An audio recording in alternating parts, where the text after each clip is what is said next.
بہت اچھی بات ہے، آپ حضرات کے معزز مہمان تشریف لا چکے ہیں، آپ حضرات ان کو سننا چاہتے ہیں، لیکن میں سمجھتا ہوں کہ ان کو سننا بیکار ہے۔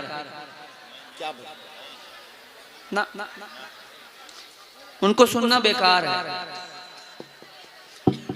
بات تعجب خیز ہے، ان کو سننا بیکار ہے، اور میں چیلنج کے ساتھ کہہ رہا ہوں ان کو سننا بیکار ہے۔ آپ کے نامہ اعمال میں نیکیوں کا اضافہ ہو رہا ہے، خیال کرنا ہے، مرنا ہے، یہ یاد رکھیے۔ ارے علی رضا ریور بھائی، آپ لوگ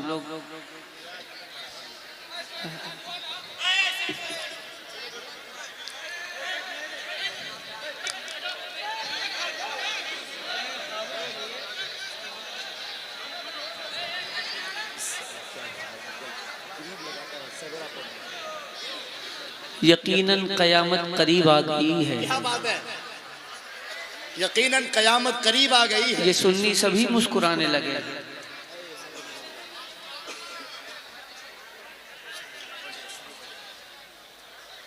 خیریت سے ہیں آپ حضرات؟ بہت اچھی بات ہے، آپ حضرات کے معزز مہمان تشریف لا چکے ہیں، آپ حضرات ان کو سننا چاہتے ہیں، ان کو سننا بیکار ہے، اور میں چیلنج کے ساتھ کہہ رہا ہوں ان کو سننا بیکار ہے۔ اب آپ پوچھئے گا کیسے؟ اچھا، ان کی جو باتیں ہیں ان باتوں میں ہے کیا یہ بتائیے؟ پیغام ہوتا ہے، پیغام یہ ہے کہ آپ جو بارات لے کے جاتے ہیں بارات میں ڈی جے لے کے نہ جائیں، جی یہ پیغام ہے نا؟ یہی نا پیغام ہے۔ شادی بیاہ کے موقع پہ اگر آپ تشریف لے جاتے ہیں تو سنت رسول کے طریقے سے شادی بیاہ میں جائیں آپ، اور سنت طریقے سے شادی بیاہ ہو، یہی پیغام ہوتا ہے ان کا۔ اور اگر آپ حضرات ان کے پیغام پہ عمل نہیں کرتے ہیں تو ان کا تقریر کرنا بیکار، آپ کا سننا بیکار۔ السلام علیکم ورحمۃ اللہ وبرکاتہ۔ دوستو، اس ویڈیو کو آپ نے پورا دیکھا اور سنا۔ دوستو، مولانا صدیق حسن جھارکھنڈی کے بارے میں اسد اقبال صاحب نے ایسا کیوں کہا، کس وجہ سے کہا کہ ان کی تقریر کو سننا بیکار ہے؟ اگر آپ نے اس ویڈیو کو اچھی طریقے سے دیکھا ہوگا تو آپ کو سمجھ میں آ گیا ہوگا کہ شاعر اسلام اسد اقبال صاحب نے ایسی بات جھارکھنڈی بابا کے بارے میں کیوں کہی۔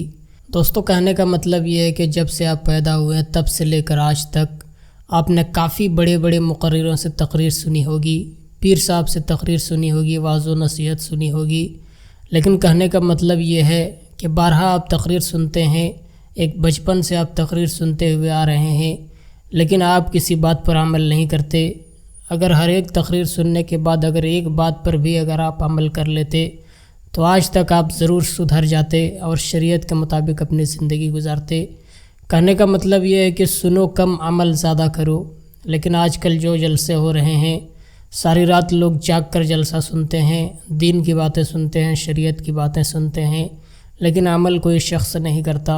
ہمیں چاہیے کہ ہم زیادہ سے زیادہ عمل کریں، کیونکہ ہمیں ہمیشہ اس دنیا میں نہیں رہنا ہے، بلکہ ہم یہاں امتحان دینے کے لیے آئے ہیں۔ یہاں آپ جس طرح سے اپنی زندگی گزاریں گے ویسا اجر آپ کو مرنے کے بعد ملے گا۔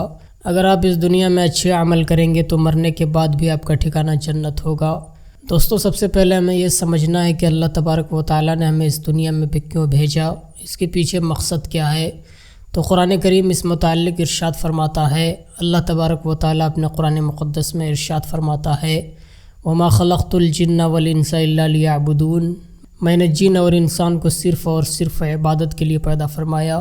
تو اللہ تبارک و تعالیٰ نے ہمیں جو پیدا کیا، اس کے پیچھے جو سب سے بڑا مقصد ہے، جو اصل وجہ ہے، وہ ہے عبادت۔ لیکن آج ہم عبادت سے کافی دور نظر آ رہے ہیں۔ تو جب اللہ تبارک و تعالیٰ نے ہمیں عبادت کے لیے پیدا فرمایا، ہمارے پیچھے یہی مقصد ہے، اور ہم عبادت نہیں کرتے، عبادت کو چھوڑ کر سارا کام کرتے ہیں، تو ہمارا زندہ رہنا کوئی فائدہ نہیں ہے ہمیں زندہ رہنے کا، کیونکہ ہمیں جس مقصد کے لیے پیدا کیا ہے اس چیز پر ہم گامزن نہیں ہیں، اس چیز پر ہمارا عمل نہیں ہے۔ تو ہمیں چاہیے کہ ہم آج ہی اپنے گناہوں سے توبہ کریں، کیونکہ کب کون اس دنیا سے چلا جائے گا کوئی بتا نہیں سکتا۔ ہم خوش نصیب ہیں کہ اللہ تبارک و تعالیٰ نے ہمیں مسلمان بنایا، اور سب سے بڑی خوش نصیبی یہ ہے کہ پیارے نبی حضرت محمد مصطفیٰ صلی اللہ تعالیٰ علیہ وآلہ وسلم کی امت میں سے ہمیں پیدا فرمایا، کیونکہ وہ ہر عالم کے لیے رحمت ہیں، کسی عالم میں رہ جاتے، یہ ان کی مہربانی ہے کہ یہ عالم پسند آیا۔